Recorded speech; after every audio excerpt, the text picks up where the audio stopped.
ହୀରାକୁଦରୁ ଭାସି ଆସିଲା ପୁଳା ପୁଳା ବଉଳା କୁମ୍ଭୀର। ମୋହନ ମାଝୀ କହିଲେ ସାବଧାନ, ନଦୀକୁ କେହି ଗାଧେଇବାକୁ ଯାଉ ନାହିଁ। ନଦୀକୁ ଗଲେ ଟାଣି ନେଉଛି ବଉଳା କୁମ୍ଭୀର। ତେବେ ନଦୀକୁ କେହି ଯାଆନ୍ତୁ ନାହିଁ। ହୀରାକୁଦ କୁମ୍ଭୀର ସବୁ ନଦୀରେ ମାଳ। ଗୋଟିଏ ନଦୀରୁ ଆଉ ଗୋଟିଏ ନଦୀକୁ ଭାସି ଯାଉଛନ୍ତି କୁମ୍ଭୀର। ଯିଏ ନଦୀକୁ ଯିବ ତାକୁ ଘୋଷାଡ଼ି ନେଇଯିବ କୁମ୍ଭୀର। ପାଣି ଭିତରେ ଘୋଷାଡ଼ି ଖାଇବ କୁମ୍ଭୀର। ବଣ୍ୟ ପାଣିରେ ଭାସି ଆସିଛନ୍ତି କୁମ୍ଭୀର। ତେବେ ସବୁ ନଦୀରେ ବୁଲୁଛନ୍ତି ବିରାଟ କୁମ୍ଭୀର। ହଁ ଆଜ୍ଞା, ବନ୍ୟା ଆସିଲା ମାନେ କୁମ୍ଭୀର ମାନଙ୍କ ପ୍ରାଦୁର୍ଭାବ ବଢିଯାଏ। ସବୁ ନଦୀରେ ଘୁରି ବୁଲୁଥାନ୍ତି ବିରାଟ କୁମ୍ଭୀର।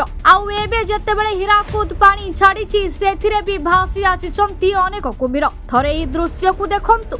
ନଦୀ ପାଣିରେ କିଭଳି ମୁଣ୍ଡ ଟେକିଛନ୍ତି ମଣିଷଖିଆ କୁମ୍ଭୀର।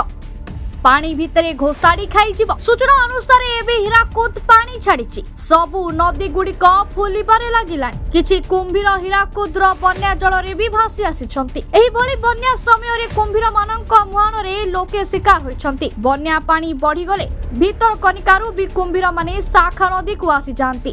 ତେଣୁ ବନ୍ୟା ସମୟରେ ଲୋକଙ୍କୁ ନଦୀକୁ ଯିବାକୁ ବାରଣ କରାଯାଇଛି। ଏହି ସମୟରେ ନଦୀ କରାଳ ରୂପ ଧାରଣ କରିଥାଏ। ତେଣୁ ମାଇକ୍ ଯୋଗେ ଲୋକଙ୍କୁ ସତର୍କ କରାଯାଇଛି।